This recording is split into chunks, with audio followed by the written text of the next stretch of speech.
I'm not going to tell you what song it is. Okay. You know, it really becomes very moving. It really is moving because I'm saying goodbye. I never thought I would do that. He sang about love and heartbreak with velvet sincerity, yet spent decades hiding his own. He dazzled in sequins under Vegas lights, but flew home every single night just to sleep in silence. But here's a fun question for you. Which future A-list actor once sang backup on a Barry Manilow TV ad jingle long before either of them were famous? Drop your guess in the comments. We'll reveal the answer later in the video. Stay tuned for how Barry turned a scrapped rock tune into Mandy, and how a 40-year secret relationship stayed hidden in plain sight. But to truly understand the totality of this vocal great, we have to start at the beginning, where a few unlikely twists quietly changed everything. The name that changed everything. Brooklyn, 1940s. Radios buzzed with big band melodies and street corners echoed with stickball shouts. But inside a small apartment in Williamsburg, a boy named Barry Pincus, born June 17, 1943, was quietly navigating a fractured home and a world of noise he didn't yet know how to harness. When Barry was just 2, his Irish Catholic father walked out. Under pressure from Barry's Jewish maternal relatives, the family buried the man's name, and the boy became Barry Manilow, adopting his mother Edna's maiden name. The loss cut deep, though it was rarely spoken about. What filled that emotional vacuum was a wildly loving and quirky grandfather named Joe. Every weekend, Grandpa Joe would march Barry to a scratchy old Record Your Voice booth in Times Square, drop in a quarter, and plead with the shy boy to sing. One surviving recording even catches Barry refusing, yelling, "No!" But Joe never gave up.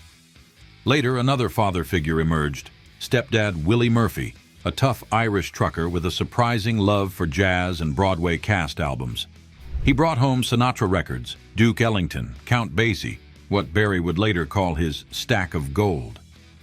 That music cracked open something inside him. Willie and Edna even pooled money to buy Barry his first piano at 13. School was rough. Barry was awkward, bullied, and often felt invisible. But everything shifted at Eastern District High School when he joined the orchestra. For the first time, he wasn't just the quiet kid. He had a place, he had a purpose. Music wasn't just a passion. It became his identity, his second family. Still, talent alone wasn't enough to escape a neighborhood where dreams didn't often make it past the front stoop. What came next wasn't predictable, but it was the beginning of something extraordinary. The rise from jingles to #1.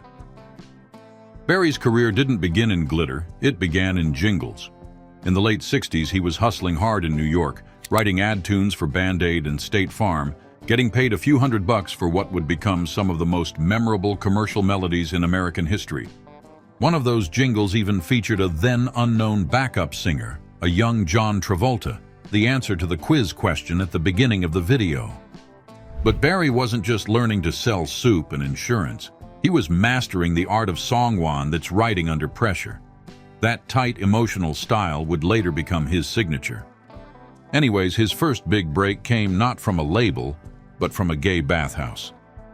In 1971, Barry took a pianist gig at the Continental Baths, where he met a rising star named Bette Midler. While towel-clad patrons sipped cocktails, Barry accompanied Bette's outrageous performances and quietly sharpened his stage chops. That partnership, formed in steam and sequins, catapulted him into the spotlight. Then came Mandy. Clive Davis handed Barry a fast-paced rock tune called Brandy, and Barry didn't love it until he slowed it down, changed the name, and poured himself into the piano. It became his first #1 hit in 1974, but fame hit fast and hard. By the late 70s, Barry was a sensation and a self-admitted brat. In one lonely moment on the beach outside his rented Malibu house, he looked around and realized everyone in his orbit was on his payroll. Where did everybody go? He thought. That reckoning led to phone calls, apologies, and a vow to stay grounded. And grounded he stayed, even as he topped charts, earned Grammys, and chased his Broadway dream for decades, eventually premiering Harmony in 2023. Nonetheless, behind all the awards and adoration was a man who lived nothing like the glittering persona on stage, and the truth of that double life is just as surprising. Let's dive into his lifestyle insights. The Homebody in sequins. Barry Manilow might have lit up Vegas stages with his glitzy jackets and finger-pointing flair, but as soon as the final note hit, he was on a jet-headed home, literally. During his Las Vegas residency, Barry refused to live in the city full-time. His contract included a special clause allowing him to fly 40 minutes home to Palm Springs after every show. "There's just no quiet in Vegas," he said, and for Barry, quiet is everything. At home, he swapped sequins for sweatpants, trading the Strip's chaos for movie nights and mornings at the piano. His sanctuary in Palm Springs, surrounded by desert silence and his dogs, was built not just for comfort, but for creative space. It's where he retreats to arrange music, recharge, and live life at a very different tempo. The clean rebel in a dirty industry. Barry's straight-laced habits are downright rebellious in the rock world. Even in the drug-soaked 70s, he steered clear of the chaos. Why? "I came from a family of alcoholics," he once said. "You either go toward that or away from it. I went the other way." While other performers partied backstage, Barry preferred tea with honey. No wild benders, no tabloid scandals, just studio time, disciplined rehearsals, and the occasional bagel. It might not sound very rock and roll, but it's exactly why his voice and career have lasted for over 6 decades. The No Warmup Wonder. Even at 80, Barry still sings every song in its original key, and the secret? He doesn't warm up at all. No scales, no vocal drills, just trust in his own connection with the lyrics. "I'm an acting singer," he says, "not a trained singer." Instead of perfection, Barry leans into emotion. He treats every performance like a scene from a play, channeling the meaning rather than chasing the note. It's an unconventional philosophy that has kept his voice raw, real, and relatable. The kindness is his politics. In a world that gets louder every day, Barry Manilow's message is surprisingly simple. Be kind. He avoids politics in his shows entirely, telling audiences, "It's better in here than it is out there." He once joked, "Let's just lock the doors and order a pizza." And people loved it. His positivity isn't just for show. Friends say he's deeply respectful, handwrites thank you notes, and carries a notepad for uplifting thoughts. That gentle ethos also shows in his charity work. The Manilow Music Project, inspired by his own childhood struggles, puts instruments in the hands of kids who couldn't otherwise afford them. He even ran a promotion where fans who donated an instrument to a local school got free concert tickets in return, a rare business model where everyone wins. The personal quirks and comedic turns. Barry's habits are just as charming as his songs. Despite giving up cigarettes decades ago, he now vapes, something friends tease him about, but he shrugs off. On his private jet, he reportedly requests 2 things: a party-sized bag of nacho cheese Doritos and a brand new pillow still in its plastic wrap. And remember that beach house epiphany we mentioned earlier, when fame got to his head? That wasn't the only time Barry re-centered himself. He's known for walking out of industry events when things don't feel right. One time, according to comedian Kathy Griffin, he left a pre-Grammy party mid-event, hopped on his jet, and skipped the whole night because he didn't like the vibe. Barry's life may look extravagant from the outside, but his day-to-day choices reflect a man who has always known what truly matters to him, and what doesn't. Yet even with his calm routines and feel-good values, some of Barry's most moving and dramatic chapters happened not on stage or in a studio, but in love, friendship, and the quiet relationships that carried him through it all. The Perfect Wife and the Secret Husband. Barry Manilow has written some of the most romantic songs in pop history, but behind the spotlight, his own love story took decades to fully unfold. In 1964, at just 21, Barry married his high school sweetheart, Susan Deixler.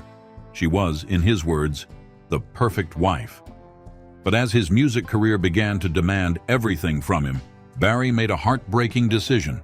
He walked away from the marriage to pursue his calling. The regret stayed with him. For years, He avoided deep relationships, channeling that lingering ache into songs like Even Now and Sandra. Then came Gary Keefe.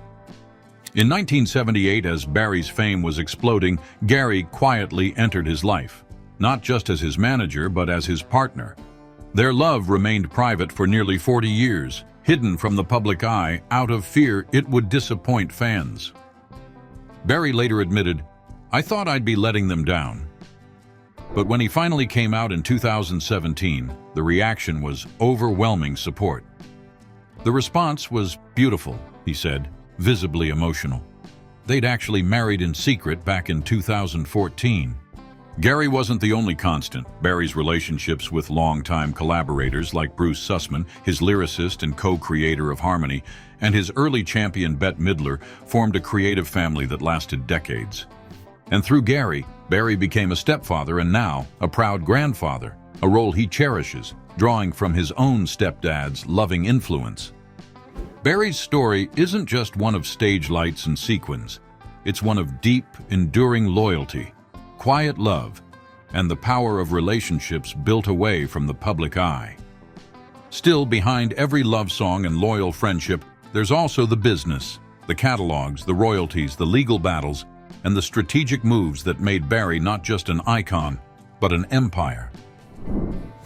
The money, the music, and the million-dollar lawsuit.